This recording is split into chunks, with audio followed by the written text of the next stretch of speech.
സാറേ, ഇന്നലെ ഒരു വാർത്ത വന്നിരുന്നു. കേരളം മുഴുവൻ ആ വാർത്ത കേട്ട് ഞെട്ടി. ചെറിയ കുട്ടികൾക്ക് പീഡനമാണ്. അതും നമ്മുടെ സർക്കാരിൻ്റെ ഭാഗമായുള്ള ശിശുക്ഷേമ സമിതിയിൽ നിന്നാണ്, അവിടുത്തെ ആയമാരുടെ ഭാഗത്തു നിന്നാണ് ആ കുട്ടിക്ക് നമ്മെ വേദനിപ്പിക്കുന്ന രീതിയിൽ ഒരു പീഡനമുണ്ടായത്. ഇത് എന്താണ് അവിടെ നടക്കുന്നത്? ശരിക്കും പറഞ്ഞാൽ ഈ ശിശുക്ഷേമ സമിതിയുമായിട്ട് എനിക്കൊരു വൈകാരിക ബന്ധമുണ്ട്. പണ്ട് കുട്ടികളുടെ പ്രധാനമന്ത്രി എല്ലാ വർഷവും അവരെടുക്കും. ഈ നവംബർ ആകുമ്പോൾ വലിയ കുട്ടികൾക്ക് വലിയ പ്രതീക്ഷ നൽകുന്നൊരു പദ്ധതിയാണ്. സ്കൂളുകളിൽ മത്സരം നടത്തുക, പ്രസംഗ മത്സരം നടത്തുക, അതിൽ നിന്ന് ഏറ്റവും നല്ല കുട്ടികളെ കൊണ്ടുവരും, പ്രസംഗിക്കുന്ന കുട്ടികളെ കൊണ്ട് ഇവിടെ ഒരു മത്സരം നടത്തുക, അതിൽ പ്രധാനമന്ത്രിയായിട്ട് കുട്ടിയെ പ്രഖ്യാപിക്കുക, പ്രസിഡൻ്റായിട്ട് മറ്റൊരു കുട്ടിയെ പ്രഖ്യാപിക്കുക, ഇങ്ങനെ ഒരു പ്രോസസ്സ് ഉണ്ട്. അപ്പോൾ എൻ്റെ മകൾ 4ാം ക്ലാസ്സിൽ പഠിക്കുമ്പോൾ കുട്ടിയായിരുന്നപ്പോൾ കുട്ടികളുടെ പ്രധാനമന്ത്രിയായിട്ട് തിരഞ്ഞെടുക്കുന്നു. അപ്പോൾ അന്ന് ഇന്നത്തെ വിദ്യാഭ്യാസ മന്ത്രി മേയറായിരുന്നു, ശിവൻകുട്ടി സാർ അന്ന് മേയറായിരുന്നു. അപ്പോൾ അദ്ദേഹമൊക്കെ വന്ന് ചടങ്ങൊക്കെ നടന്ന് തിരുവനന്തപുരത്ത് ഘോഷയാത്രയുണ്ട് എല്ലാ വർഷവും. ഇപ്പോൾ ഈ വർഷത്തെ നവംബറിൽ നടന്നായിരുന്നു. അപ്പോൾ ശിശുക്ഷേമ സമിതി ഉണ്ടാക്കിയത് അതും കൂടെ നമ്മൾ അറിഞ്ഞിരിക്കണം. ശരിക്കും സർക്കാരിനൊരു ബാധ്യത ഇല്ലാത്ത രീതിയിലാണ് ഈ ശിശുക്ഷേമ സമിതി ഉണ്ടാക്കിയിരിക്കുന്നത്. സ്റ്റാമ്പ് വിറ്റാണ് അതിന് പൈസ ഉണ്ടാക്കുന്നത്. നമ്മുടെ സ്കൂളിൽ കുട്ടികൾക്ക് സ്റ്റാമ്പ് വിറ്റിട്ടാണ് അതിന് പൈസ ഉണ്ട്. EMS ആണ് ഇതിൻ്റെ ഭരണകാലത്താണ് ഇത് വരുന്നത്. വളരെ അദ്ദേഹം അപ്പോൾ മുഖ്യമന്ത്രി ചെയർമാനാക്കി വെച്ചെന്തിനാണെന്നറിയാം. അത്രയും പവിത്രമായി ഈ കാര്യങ്ങൾ മുമ്പോട്ട് കൊണ്ടുപോകാൻ വേണ്ടിയിട്ടാണ്. ഇപ്പോൾ തന്നെ ഒരു കുട്ടിയെ ഇപ്പോൾ ഉപദ്രവിച്ചു എന്ന് പറയുന്നല്ലോ, ആ കുട്ടിയെ നിരന്തരം ഉപദ്രവിക്കുകയാണ്. കുട്ടിയുടെ ജനനേന്ദ്ര ഭാഗത്ത് 2.5 വയസ്സായ കുഞ്ഞ്, അതിൻ്റെ ജനനേന്ദ്ര ഭാഗത്ത് അച്ഛനും അമ്മയും മരിച്ചു പോയതുകൊണ്ട് അവിടെ വന്ന കുഞ്ഞാണ്. അതാരോടെ പരാതി പറയുക? നമുക്കൊരു ദുഃഖം ഉണ്ടായാൽ നമുക്ക് പരാതി പറയാൻ ഒരാളുണ്ടെങ്കിൽ പകുതി പ്രശ്നം നമുക്ക് നമുക്ക് തല്ല് കിട്ടി അച്ഛനോട് അമ്മയോട് പറയുമ്പോൾ നമുക്ക് പകുതി വിഷമം മാറും. ഈ കുഞ്ഞ് വളർന്നു വന്നാൽ, ഒരു പ്രതികാരദാഹിയായിട്ട് വളർന്നു വന്നാൽ നമുക്ക് എങ്ങനെയാണ് കുഞ്ഞിനെ കുറ്റം പറയാൻ പറ്റുക? ഒന്ന് അനാഥത്വം. 2.5 വയസ്സിലെ കുഞ്ഞ് അനാഥത്വമായി, അച്ഛനില്ല അമ്മയില്ല. ഈ പീഡനങ്ങളോട് വളർന്നാണ് വരണമെങ്കിൽ എന്ത് പൗരന്മാരായിട്ട് അല്ലെങ്കിൽ എന്ത് സിറ്റിസനായിട്ടായിരിക്കും ഈ പെൺകുട്ടി വളർന്നു വരുന്നത്? 196 കുട്ടികൾ ഇങ്ങനെ, അല്ലാതെ 150 കുട്ടികളുണ്ട് അവിടെ. ഇപ്പോൾ ഇരിക്കുന്ന സെക്രട്ടറി എന്ന് പറയുന്ന ആൾ ഇതുമായി നല്ല, ജനറൽ സെക്രട്ടറി എന്ന് പറയുന്ന ആൾ ഇതുമായിട്ട് നന്നായി പരിചയമുള്ള ആളാണ്. എനിക്ക് വ്യക്തിപരമായിട്ട് അറിയാവുന്ന ആളാണ്. ആളൊരു ജെന്റിൽമാനാണ്. അദ്ദേഹമാണ് ഈ കേസ് ഇപ്പോൾ കൊടുത്തത്. സാധാരണ ഒതുക്കി തീർക്കാനായിരിക്കും ശ്രമിക്കുന്നത്, പക്ഷേ പുള്ളി വളരെ ജെന്യുവനായിട്ട് കേസ് കൊടുത്തു. അത് തന്നെ അപ്രീഷിയേറ്റ് ചെയ്യേണ്ട ഒരു കാര്യമാണ്. അല്ലെങ്കിൽ ഇതൊന്നും പുറത്തു വരാൻ പോകണില്ല. ആരെങ്കിലും ഏതെങ്കിലും ചാനലുകളോ പത്രങ്ങളോ എടുത്തുകൊണ്ട് വരണമെങ്കിലേ വരുള്ളൂ. അല്ലെങ്കിൽ ഇത് എളുപ്പമല്ല. നഷ്ടപ്പെടുമെന്ന് പറഞ്ഞാൽ ഒളിച്ചു വയ്ക്കാനേ ശ്രമിക്കും. അപ്പോൾ എപ്പോഴും ഒളിച്ചു വയ്ക്കാൻ തൻ്റെ സ്ഥാപനം ചീത്താവാൻ വേണ്ടിയിട്ട് ഒരിക്കലും പിടിച്ചേൽപ്പിക്കത്തില്ല. പക്ഷേ അദ്ദേഹം വളരെ ജെന്റിൽമാനായിട്ട് ഒരു സ്ട്രോങ് ഡിസിഷൻ എടുത്തു. അകത്താകട്ടെ എന്ന് വിചാരിച്ചു. അത് നന്നായി അവർ ജയിലിൽ കിടക്കുകയാണ്, ഇനി അവർ ജാമ്യം കിട്ടി വരണം. പക്ഷേ ഇത് വാർത്തകൾ വരുന്നത് ഗുണകരമായ വാർത്തകളല്ല. ഈ ഒരു കുട്ടിക്കല്ല ഇത് സംഭവം, പല കുട്ടികൾക്ക് വരുന്നു. അതിനെക്കുറിച്ച് കൃത്യമായ കൃത്യമായ അന്വേഷണം നടക്കണം. ഒന്ന്, ഈ സ്ത്രീകളാണ് മൊത്തം ആയമാർ, അല്ല പുരുഷന്മാരൊന്നുമില്ല. പുരുഷന്മാർ വേണമെന്നല്ല ഞാൻ പറഞ്ഞു, സ്ത്രീകളാണ്. ഇവർ ഡെയിലി വേജസ് ആണ് പലരും. അപ്പം ഡെയിലി വേജസ് ആകുമ്പോഴുള്ള കാര്യം എന്താണ്? മാറി വരും. സർക്കാർ മാറുമ്പോൾ മാറും, ഇഷ്ടമല്ലെങ്കിൽ മാറും, പല രൂപത്തിൽ മാറും. പുതിയ ഒരാൾ, ഇപ്പം ഗവൺമെൻറ്റിന് താല്പര്യമുള്ള, പുതിയ പാർട്ടിക്ക് താല്പര്യമുള്ള ഒരാളിനൊരു ജോലി കൊടുക്കണം. സ്ഥിരം ഒരാളിനെ പിരിച്ചുവിട്ട് ജോലി കൊടുക്കാൻ പറയാൻ ഒക്കില്ല. മറ്റേ ജോലി കൊടുക്കണമെങ്കിൽ എവിടെ ജോലി കൊടുക്കാൻ? ശിശു സമിതിയിൽ എത്ര പേരുണ്ട്? ഒരു 10-15 താൽക്കാലികമാണ്. അപ്പോൾ തന്നെ സെക്രട്ടറി വിളിച്ച് പറയട്ടെ, താൽക്കാലികക്കാരെ ഈ മാസം കൂടെ നിർത്തിയാൽ മതി കേട്ടോ, എന്നിട്ട് 2 ദിവസം ഗ്യാപ്പ് ഇട്ട് ആൾ കുറവെന്നൊക്കെ പറഞ്ഞ് നിർത്തിയിട്ട് അടുത്ത് നമ്മുടെ ലിസ്റ്റിൽ നിന്ന് ആളെടുക്കണമെന്ന് പറയും. ഇതിൽ പല ആളുകളും പാർട്ടിയുമായിട്ടും ഒക്കെ വലിയ നല്ല ബന്ധമുള്ള ആളുകളുണ്ട്, പാർട്ടിയുടെ സമ്മർദ്ദത്തിലിരിക്കുന്നവരുണ്ട്. അപ്പം എനിക്ക് വ്യക്തിപരമായി പറയാനുള്ളതെന്ന് പറഞ്ഞാൽ, ഒന്ന്, അവർക്ക് യോഗ്യതയില്ല. അവരുടെ യോഗ്യത ഈ പാർട്ടി ബന്ധമാണ്. അവർക്ക് അത് എല്ലാ പാർട്ടിയും ചെയ്യും. അതാണ് എൻ്റെ തമാശ. ഇപ്പം ഡെയിലി വേജുള്ള കുഴപ്പം എന്താണെന്ന് അറിയാം. ഈ ഗവൺമെൻറ് കഴിഞ്ഞവർ വേറൊരു ഗവൺമെൻറ് വരും. ഇപ്പോൾ UDF വന്നെന്ന് പറയും, ഈ ആളുകളെല്ലാം മറ്റുവർ UDFന് വേണ്ടപ്പെട്ടവർ വയ്ക്കും. അപ്പോഴും പൊളിറ്റിക്സ് തന്നെ ഇതിനകത്ത്. അല്ലാതെ ഇതൊരു ട്രാൻസ്പെറൻറ്റ് പ്രോസസ്സിലൂടെ അല്ല അവിടെ എന്ത് ചെയ്യുന്നത്, ആളുകളെ പോസ്റ്റ് ചെയ്യുന്നത്. ഇത്രത്തോളം കുട്ടികളുള്ള ഒരു സ്ഥാപനത്തിൽ അപ്പോൾ സർക്കാരിന്റെ ബാധ്യതയല്ല? തീർച്ചയായിട്ടും ബാധ്യത മാത്രമല്ല, ഇത് മറ്റ് വിഷയം പോലെയല്ല, അടുത്ത തലമുറയാണ്. അപ്പോൾ അവരുടെ തീർച്ചയായിട്ടും. അല്ലെങ്കിൽ ഞാൻ പറയട്ടെ, നമ്മളിപ്പം ഞാൻ വീണ്ടും അതാ പറഞ്ഞു, അച്ഛനും അമ്മയും ഉള്ളൊരു കുട്ടിയെ നമ്മൾ തല്ലേ പിടിക്കുകയൊക്കെ ചെയ്താൽ അവർ പിന്നെ അവരെന്തെങ്കിലും ആയിക്കൊണ്ട് പോകുമെന്ന് പറയാം. ഇതൊരു ഭരണകൂടത്തെ അല്ലെങ്കിൽ ഒരു ഭരണ വ്യവസ്ഥയെ സ്റ്റേറ്റിനെ ഏൽപ്പിക്കുകയാണ്, അല്ലെങ്കിൽ സ്റ്റേറ്റ് ഏറ്റെടുക്കുകയാണ്.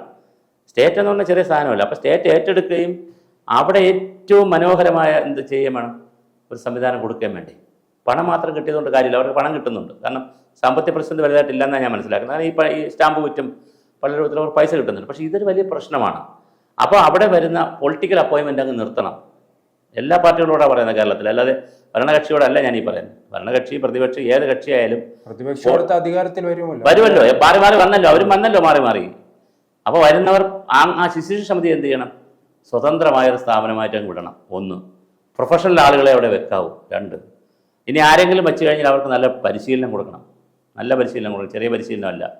പിന്നെ നഴ്സിംഗ് ഒക്കെ പഠിച്ചിട്ടുള്ള ആളുകളുണ്ടല്ലോ, നഴ്സിംഗ് പോലെയൊക്കെ പഠിച്ചവരുണ്ട്, വീട്ടിലൊക്കെ പോയി ജോലി ചെയ്യുന്ന നഴ്സിംഗ് പോലെ വീടിനെ പോയി ജോലിക്ക് പരിചയിച്ചിരിക്കുന്ന നഴ്സുമാരെ പോലുള്ളവരുണ്ട്. അങ്ങനെയുള്ളവരെയൊക്കെ ആലോചിക്കണം അവിടെ. അങ്ങനെയുള്ളവരെയും കൂടെ വെക്കണമെന്നാണ് ഞാൻ പറഞ്ഞത്. ഒരു 1/3 അങ്ങനെയുള്ളവരെയും കൂടെ വെക്കണം. നല്ലൊരു 50-50 ശരി കോമൺ 50 ഇതുപോലെ പരിശീലനം നഴ്സിംഗ് പോലുള്ള വീടുകളിൽ പോയി പരിചരിക്കുന്ന പരിശീലനം കിട്ടിയവരൊക്കെ ഒരുപാട് പേരുണ്ട്. ഹോം നഴ്സുമാർ, ഞാൻ ആ പേരെ വിട്ടെ, ഹോം നഴ്സുമാരുണ്ട് ഒരുപാട്. പ്രായമായവരെയും കുട്ടികളെയൊക്കെ പരിരക്ഷിക്കാൻ ഹോം നഴ്സുമാരെ കിട്ടുന്ന കാലമാണ്. അപ്പം അങ്ങനെയുള്ള ആളുകളെയൊക്കെ ആലോചിക്കണം. ആ തരത്തിൽ ഇതൊരു പ്രൊഫഷണൽ സ്ഥാപനമാക്കി മാറ്റണം. ഈ കുഞ്ഞ് പിന്നെ അതിന് ഒരു വേദന, ചൂടുവെള്ളം വെച്ച് തന്നെ കുളിപ്പിക്കാൻ നോക്കിയപ്പോൾ വേദന എടുത്ത് വിളിച്ചതുകൊണ്ടാണ് പുറത്തിറങ്ങിയത്. ഇനി ഒരാഴ്ചയുടെ കഴിഞ്ഞിട്ടായിരുന്നെങ്കിൽ ചിലപ്പം പുറത്തു പറയത്തില്ല, മുറിവ് പോണേ കഴിഞ്ഞിട്ടാണെങ്കിൽ. മാനസിക സ്ഥിതി എന്തായിരിക്കും? ഈ സ്ത്രീ പ്രസവിച്ചവരാണോ, അവരമ്മമാരാണോ, സ്ത്രീകളാണോ, നമുക്കിതൊന്നും അറിയത്തില്ല. സ്വന്തം കുഞ്ഞിനാണെങ്കിൽ ഇത് ചെയ്യൂ. അവർ എന്താ സംഭവിച്ചത്? കിടന്ന് മൂത്രം ഒഴിച്ചു. ആ മൂത്രം ഒഴിച്ചാൽ അത് വൃത്തിയാക്കിയാൽ പോരെ? അവർ മൂത്രമൊന്നും എടുക്കണ്ടല്ലോ, അത് വൃത്തിയാക്കിയാൽ പോരെ? ആ കുഞ്ഞിൻ്റെ ആ മൂത്രം ഒഴിക്കുന്ന ഭാഗത്തല്ല ജനനേന്ദ്രിയത്തിൽ ചൂട് വയ്ക്കുക, അല്ലെങ്കിൽ ചീപ്പ് കൊണ്ടടിക്കുക. വേറെ പെൺകുട്ടി മന്ദബുദ്ധിയല്ല, ഭിന്നശേഷിയാണ്. മന്ദബുദ്ധി എന്ന വാക്ക് ഞാൻ പറയുന്നില്ല, ഭിന്നശേഷിയാണ്, ഒരു പാവം കുട്ടി. ആ കുട്ടിയുടെ തുടയിൽ ചീപ്പിൻ്റെ പാട്, വെളുത്ത ശരീരമായതുകൊണ്ട് പാട് കറക്റ്റായിട്ട് കിടക്കുന്നു. എന്താണ് സംഭവിക്കുന്നത്? ഇത് ഒരു കുട്ടിയല്ല. അപ്പോൾ ഒരു പെൺകുട്ടി, ഒരു ഭിന്നശേഷിയായ പെൺകുട്ടി സംസാരിക്കാനോ അല്ലെങ്കിൽ വേദനയോ കൃത്യമായി പ്രതികരിക്കാൻ കഴിയാത്തൊരു കുട്ടി, അതാണല്ലോ ഭിന്നശേഷി എന്ന് പറയുന്നത്. സാധാരണയിൽ എന്തോ ഒരു അബ്നോർമാലിറ്റി ഉള്ളതുകൊണ്ടാണ് നമ്മൾ ഭിന്നശേഷി എന്ന പേരിട്ട് വിളിക്കുന്നത്.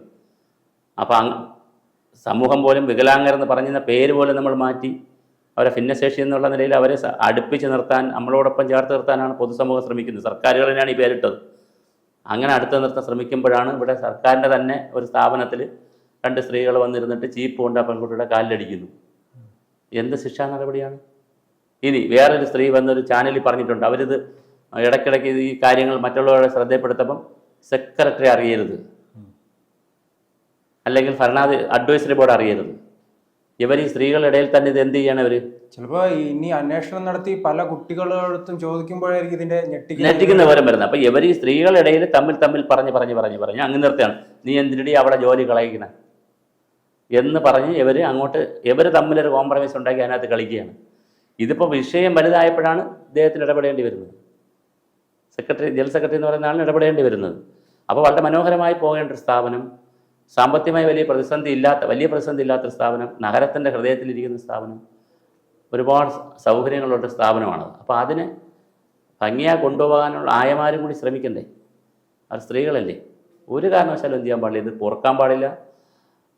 വളരെ അടിയന്തരമായിട്ട് അവിടെ സ്ക്രീനിങ് നടക്കണം. ഇത്തരം കാര്യങ്ങൾ താല്പര്യമില്ലാത്ത മുഴുവൻ പേരെയും പിരിച്ചു വിടണം. ഞാൻ പറയുന്നത് മുഴുവൻ പേരെയും പിരിച്ചു വിടണം. എന്നിട്ട് കൃത്യമായ സ്ക്രീനിങ് നടത്തണം. പത്രത്തിൽ പരസ്യം ചെയ്യണമെന്ന് ആയിരക്കണക്കിന് ആളുകളുണ്ടെന്ന് ഇവിടെ വരാൻ ജോലിക്ക്. മാലാഖമാരെ പോലെ സ്വന്തം മക്കളെ പോലെ അന്യമക്കളെ നോക്കുന്ന ആ 10,000ങ്ങളുണ്ട് ഇവിടെ ഈ രാജ്യത്ത്, ഈ സമൂഹത്തിൽ, സംസ്ഥാനത്ത്. പത്രപരസ്യം കൊടുക്കണം, നല്ല സ്ക്രീനിങ് നടത്തണം, നല്ല കൗൺസിലിംഗ് നടത്തണം. രാഷ്ട്രീയ സ്വാധീനം ഈ രാഷ്ട്രീയ സ്വാധീനം 100% എടുത്തണം. നമ്മുടെ ആള്, നമ്മുടെ ബന്ധു, നമ്മുടെ പാർട്ടി കത്ത് കൊണ്ടുവരുന്നു, ഏരിയ കമ്മിറ്റിയുടെ കത്ത്, ജില്ലാ കമ്മിറ്റിയുടെ, മണ്ഡലം കമ്മിറ്റിയുടെ കത്ത്, ബൂത്ത് കമ്മിറ്റിയുടെ കത്ത്, ഇതൊന്നും വേണ്ട നമുക്ക്. ഇതൊരു സെപ്പറേറ്റ് സ്ഥാപനമാണ്. അവിടെ നടക്കേണ്ടത് സെപ്പറേറ്റ് പരിപാടികളാണ്. അവിടെ ആയമാരും നഴ്സിംഗൊക്കെ ആവശ്യമുണ്ട്, നഴ്സുമാരുടെ ആവശ്യമുണ്ട്, ഹോം നഴ്സുമാരുടെ ആവശ്യമുണ്ട്. പിന്നെ അതുപോലെ തന്നെ കുറച്ചുകൂടി ഈ ആയമാരെന്ന് പറയുമ്പോൾ വിദ്യാഭ്യാസം ചിലപ്പം വളരെ കുറവായിരിക്കുമല്ലോ. നല്ല വിദ്യാഭ്യാസമുള്ള ചൈൽഡ് സൈക്കോളജിസ്റ്റിനെ വെക്കേണ്ട സമയമായി. അവിടെ കൗൺസിലിങ്ങിന് ആളിനെ വെക്കേണ്ട സമയമായി. കാരണം ഇത് ഞാൻ വീണ്ടും പറഞ്ഞത്, ഇതൊരു വീട്ടുകാർ ദത്തെടുത്തതല്ല, സ്റ്റേറ്റാണ് എടുത്തിരിക്കുന്നത്. ഈ സംസ്ഥാനത്തിന്റെ കീഴിൽ വരുന്ന ആ ഒരു സ്ഥാപനത്തിൽ ഇങ്ങനെയുള്ള സംഭവങ്ങളൊന്നും നടക്കുന്നില്ല. അതുകൊണ്ടാണ് അത് രഹസ്യമായി സൂക്ഷിക്കാൻ ഇവർക്ക് കഴിയുന്നത്. ഇവരിത് രഹസ്യമായിട്ട് വെച്ചുകൊണ്ടിരുന്ന ഇതിപ്പോൾ കേസൊന്നും വന്നില്ലായിരുന്നു. ഈ കുട്ടി കരയുകയും കേസാവുകയും കേസ് കൊടുത്തില്ലായിരുന്നെങ്കിൽ ഇത് വെറും വാർത്തയിൽ നിൽക്കുമായിരുന്നേ. വെറും വാർത്തയിൽ നിൽക്കും. അങ്ങനെ ഉണ്ടല്ലോ ചില സാധനങ്ങൾ, ഏറിൽ 2 ദിവസം നിന്നിട്ടങ്ങ് പോവും. പക്ഷെ ഇതിപ്പോൾ കേസെല്ലാം കൊടുത്തതുകൊണ്ട് സമഗ്രമായ അന്വേഷണം വരും. മറ്റു കാര്യങ്ങളിലെല്ലാം ഒരു പൊളിച്ചെഴുത്ത് നടക്കും. അതുകൊണ്ട് ഒരു കണക്കിന് ഇത് പുറത്ത് വന്ന് അദ്ദേഹം കേസ് കൊടുത്ത് നന്നായെന്നാണ് ഞാൻ പറയുന്നത്. ജനറൽ സെക്രട്ടറി കേസ് കൊടുത്ത് നന്നായി, അല്ലെങ്കിൽ പിന്നെ ഇത് വരത്തില്ല, പുറത്ത് വന്നു. പക്ഷേ ഇനിയെങ്കിലും ഇതൊരു അവസരമായി എടുത്തുകൊണ്ട് വളരെ കൃത്യമായ ഒരു ഓപ്പറേഷൻ ഇവിടെ നടക്കണം, അതിനകത്ത് നടക്കണം. ആ ഓപ്പറേഷൻ എന്ന് പറയുന്നത് ഈ ആയമാരുടെയും ഈ കുട്ടികളെ പരീക്ഷിക്കുന്ന രീതിയിൽ ഒരു പ്രോട്ടോക്കോൾ ഉണ്ടാവണം. വളരെ കൃത്യമായ ഒരു പരിശീലനവും പ്രോട്ടോക്കോളും മറ്റേ പിന്നെ എത്ര പരിശീലനം കൊടുത്താലും അതുകൊണ്ട് മനുഷ്യത്വം നഷ്ടപ്പെട്ടവർക്ക് പരിശീലനം കൊടുത്തിട്ട് കാര്യമില്ല. അപ്പം മനുഷ്യത്വത്തിൽ പരിശീലനവുമില്ല. ദയ, വായ്പ്, കനിവ്, കാരുണ്യം, സ്നേഹം, ഇതിന് വല്ല പരിശീലനം ഉണ്ടോ? എനിക്ക് സ്നേഹത്തിനോട് പറയും മറ്റൊരാളെ സ്നേഹിക്കുന്നതിൻ്റെ അളവ് എനിക്ക് പരിശീലിപ്പിച്ച് തരാൻ പറ്റും. അതൊന്നും പറ്റുന്ന കാര്യമല്ല. അപ്പം അത് മനുഷ്യത്വത്തിൻ്റെ പ്രശ്നമുണ്ട്. അവരതാണ് ഇവർക്ക് എന്താ പരിശീലനം കൊടുത്താൽ ഇങ്ങനെയല്ലേ സ്ത്രീത്വത്തിൻ്റെ പ്രശ്നമുണ്ട് ഇതിനകത്ത്, മാതൃത്വത്തിൻ്റെ. ഇതിനകത്തൊരു മാതൃത്വം ഉണ്ടെന്നേ. 2.5 വയസ്സായ കുഞ്ഞിന്, പെൺകുട്ടിയെ കണ്ടിട്ട് ഒരു സ്ത്രീക്ക് അവർ ഒരു നുള്ളു കൊടുത്തു, മേലിൽ ആവർത്തിക്കരുതെന്ന് പറഞ്ഞു, ഒരു തല്ല് കൊടുത്തു. ചിലപ്പോൾ ഒക്കെ സംഭവിക്കാം, കുട്ടികളെ കറക്റ്റ് ചെയ്തെടുക്കാം. ഇത് ഇവരെത്ര ക്രൂര മനസ്സുണ്ടാകുന്നതായിരിക്കും. യൂറിൻ പാസ് ചെയ്യുന്ന കുട്ടിയെ കിടന്ന് മൂത്രമൊഴിച്ചു എന്ന് പറഞ്ഞിട്ട് ജനനേന്ദ്രിയത്തിൽ വേദനിപ്പിക്കുക എന്ന് പറഞ്ഞാൽ എത്ര പ്രധാന ശരീരത്തിലെ മർമ്മസ്ഥാനമല്ലേ കണ്ണ്. ചില സ്ഥാനങ്ങളുണ്ടല്ലോ, മർമ്മമായ സ്ഥാനങ്ങളാണല്ലോ. ആ സ്ഥാനങ്ങളിൽ തൊട്ടാൽ തന്നെ വേദനിക്കും, നമുക്ക് ഒന്ന് പ്രസ് ചെയ്താൽ വേദനിക്കും. അപ്പോൾ ഈ മുറിവുണ്ടാക്കിയാൽ എന്തായിരിക്കും സ്ഥിതി? എന്ത് മാനസികാവസ്ഥയാണ് ഈ സ്ത്രീക്ക്? എന്ത് മാതൃത്വമാണ് ഇവരെല്ലാം? ഒരാളല്ല തിരക്കിയപ്പോൾ, ഒരാൾ സംഭവിച്ചു, ആ ഒരു കുട്ടിയെ ചെയ്തു. പക്ഷെ തിരക്കിയപ്പോൾ ഇപ്പോൾ 3 പേരകത്ത്. ഇപ്പോൾ സമഗ്രമായ അന്വേഷണം നടക്കും. ആളുകളെല്ലാം അവിടെ നിന്ന് പറഞ്ഞു വിടണം. പൊളിറ്റിക്കൽ പാർട്ടീസ് അവിടെ നിന്ന് കൈയെടുക്കണം.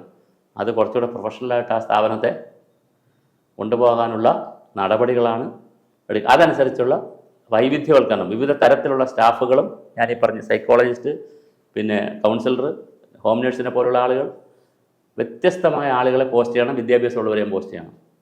അങ്ങനെയാണ് ആ സ്ഥാപനത്തെ എന്ത് ചെയ്യേണ്ടത്. നമുക്ക് ഒരു കുട്ടി അവിടെ വന്നാൽ ആ കുട്ടിയെ സ്റ്റേറ്റ് നന്നായി പരിരക്ഷിച്ച് ഉത്തമ പൗരനായിട്ട്, പൗരൻ നമ്മൾ പറയാറില്ലല്ലോ, സ്ത്രീകൾ അങ്ങനെ പറയാറില്ല, പൗരൻ സിറ്റിസനാണ്, ഉത്തമ ആളായിട്ട് നമ്മൾ എന്ത് ചെയ്യും, വനിത അല്ലെങ്കിൽ കുട്ടി അല്ലെങ്കിൽ മുതിർന്ന ആളായിട്ട് നമ്മൾ സമൂഹത്തിന് കൊടുക്കും എന്ന് വരുമ്പോഴാണ് ഈ അനാഥത്വ കുട്ടികൾക്ക് നാഥനുണ്ടാകുന്നത്. അച്ഛനമ്മ മരിച്ച കുട്ടിക്ക് പോകാൻ പറ്റുമോ? ഇനി മറ്റവർ ചിലപ്പം കഷ്ടപ്പെട്ടവരും അവിടെ കുറച്ച് പേർ ഉണ്ടാക്കിയിട്ടുണ്ട്. വേറെ കഷ്ടപ്പാടായ അവർ ചിലപ്പോൾ വിളിച്ചുകൊണ്ട് പോകുമായിരിക്കും, അല്ലെങ്കിൽ അവരെ ബന്ധുക്കൾ വിളിച്ചുകൊണ്ട്. ഇതാര് വിളിച്ചുകൊണ്ട് പോകും? പെൺകുട്ടിയും കൂടെയാണ്. ആര് വിളിച്ചുകൊണ്ട് പോകാൻ? ആൺകുട്ടിയാണെങ്കിൽ ചിലപ്പോൾ ആൺകുട്ടികൾക്ക് വേറെ പ്രിഫറൻസ് ഉണ്ടല്ലോ, പെൺകുട്ടിയും കൂടെയാണ്. ആരും വിളിച്ചുകൊണ്ട് പോകാനുമില്ല. അപ്പോൾ തീർച്ചയായിട്ടും ഈ അനാഥമാകുന്ന ബാല്യത്തെ സംരക്ഷിക്കുവാൻ വളരെ കൃത്യമായ ഉത്തരവാദിത്വം സ്റ്റേറ്റിനുണ്ട്, നമ്മുടെ ഭരണ സംവിധാനങ്ങൾക്കുണ്ട്. അതുപോലെ ആർക്കുമുണ്ട്? പൊളിറ്റിക്കൽ പാർട്ടീസിനുണ്ട്. സർക്കാർ ഓഫീസിൽ നിന്ന് മാത്രമല്ലല്ലോ വിളി പോണത്, ആളെ എടുത്തോളൂ. പൊളിറ്റിക്കൽ പാർട്ടീസിൻ്റെ റെക്കമെൻഡേഷനുണ്ട്. അവർക്ക് കൃത്യമായ ഉത്തരവാദിത്വം ഇതിനകത്തുണ്ട്. അവർ കൈയെടുത്തേക്കുക, ഇതിനകത്ത് നിന്ന് അവർ കൈയെടുക്കണം. ഇത് സ്വതന്ത്രമായി വിട്ട് വളരെ പ്രൊഫഷണലായിട്ടൊരു സ്ഥാപനമായി മാറട്ടെ. ഇനി ഒരു കുട്ടിയുടെ കണ്ണുനീരും പുറത്ത് വരാതിരിക്കട്ടെ. മനസ്സിലായില്ലേ? നമ്മൾ ഒരു കുഞ്ഞിൻ്റെയും സങ്കടവും വേദനയും, ആ കുട്ടി ഉറക്കെ കരയാനുള്ള പ്രായം പോലും ആയില്ല. 2.5 വയസ്സെന്ന് പറഞ്ഞാൽ അതുപോലും ആയി കാണത്തില്ല. അപ്പോൾ അതുകൊണ്ട് നമുക്ക് സമൂഹത്തിന് പൊറുക്കാനാവാത്ത മാപ്പാണ്. അല്ല, നമുക്ക് മാപ്പ് കൊടുക്കണം വേണ്ടല്ലോ. ചില തെറ്റിന് നമുക്ക് പൊറുക്കാം, മാപ്പ് കൊടുക്കാം. ഇത് മാപ്പ് കൊടുക്കാൻ കഴിയാത്ത രീതിയിലുള്ളൊരു തെറ്റാണ് ചെയ്തിരിക്കുന്നത്. ശിക്ഷിക്കപ്പെടണം. നന്നായി അവിടെ പുനർവിചിന്തനം നടക്കട്ടെ. നല്ല പരിഷ്കാരങ്ങളുണ്ടായി ഇനി വരുന്ന കുട്ടികൾക്കും അവിടെ ഉള്ള കുട്ടികൾക്കും ഏറ്റവും സുരക്ഷിതമായി അവരുടെ ബാല്യം അനാഥമല്ല എന്നുള്ള രീതിയിൽ അവർ ജീവിക്കട്ടെ. കൂടുതൽ വാർത്തകളും വിശേഷങ്ങളും നിങ്ങളിലേക്ക് എത്താൻ ABC മലയാളം സബ്സ്ക്രൈബ് ചെയ്യുക, ബെൽ ബട്ടണും അമർത്തുക.